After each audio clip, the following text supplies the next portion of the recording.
Welcome again to another advanced Python tutorial. So if you're new to this channel, please consider subscribing, liking, and leaving your comments below.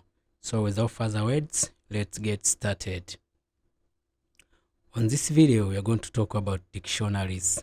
So a dictionary is a collection of data types that is unordered, mutable, and contains key value pairs. So let us have a closer look on dictionaries and see what we can do with them. First of all, a dictionary is created by using the braces. For example, you may write my dict equals to, let's have a name, and we separate it with a colon. Then we give the name which equals to max. Then let's give it age and equals to 28.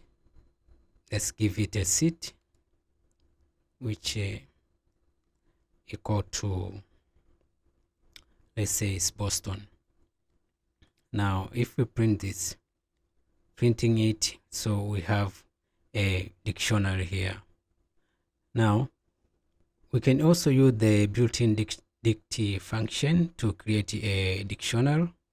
For example, let's say my dict 2 equals, so we use the built-in dictionary and we put here, so let's say a name, let's say equals to, let's give this to Hope, and then let's say age equals to 20, let's give her 27. Also let's give the city equals to New York, and let's go ahead, save this. Let's print my dict 2. So saving this and printing here. Okay, we are going to have another dictionary which has Hope, age, and the city is New York.